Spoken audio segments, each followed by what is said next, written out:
Paano gumawa ng email address para sa inyong e-travel registration? Marami kasi mga pasahero or mga OFW ang hindi nakakatanggap ng code sa kanilang unang email address. Wala ring response ang ating gobyerno tungkol sa issue, kaya magtuturo ako sa inyo ng solusyon. So, para makagawa kayo ng bagong email address, dahil guys, gumawa ako at tinry ko sa pag-register sa e-travel at nakatanggap ako ng code doon sa bagong email address na ginawa ko, kaya ituturo ko sa inyo. Pumunta kayo ngayon sa inyong email. I-click nyo yung add another account and click Google. Dito naman guys, i-verify nyo kung kayo talaga ang nag-access sa inyong Google account. So ilalagay nyo ang inyong password o kaya ang inyong fingerprint PIN. Lalabas ito, checking information or checking info. At para makagawa na kayo ng bagong email, click create account. Mamimili kayo guys kung pang personal or kung pang business. So piliin nyo ang personal and click next. Ilalagay mo na ngayon ang inyong pangalan at apelyido. And after that, click next.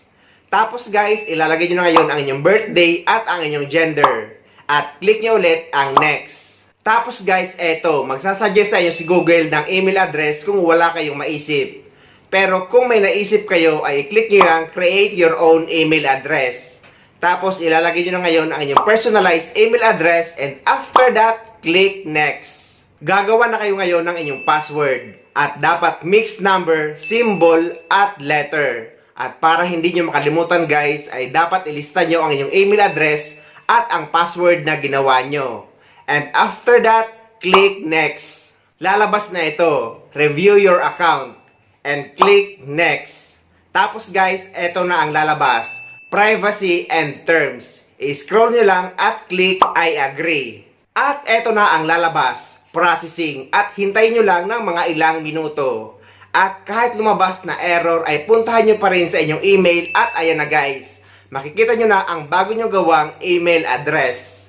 At ginamit ko na nga ito sa e-travel website.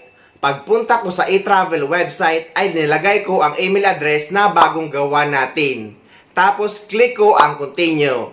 At may nag-pop up na nag-send daw sila ng OTP or ng code sa email address na nilagay natin. Eto na guys, pag-check ko sa bagong email address na ginawa natin, ay natanggap ko na yung code galing sa e-travel website.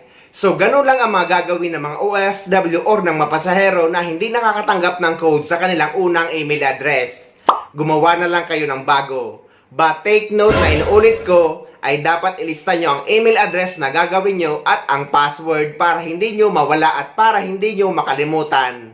Sa mga wala namang idea kung paano mag-register sa bagong update na e-travel, ay meron akong video tutorial na ilalagay ko sa description ng video na ito para may guide kayo at para hindi kayo malito. So ayun guys, sana may nakuha kayong idea at sana nakatulong ang video na ito sa inyo. At sa mga hindi pa dyan nakasubscribe sa channel ko, please don't forget to subscribe my YouTube channel and please click the notification bell para lagi kayong updated sa mga upcoming videos na gagawin ko tungkol sa mga updates sa ating mga OFW. Mula dito sa Dubai, maraming salamat. See you next time.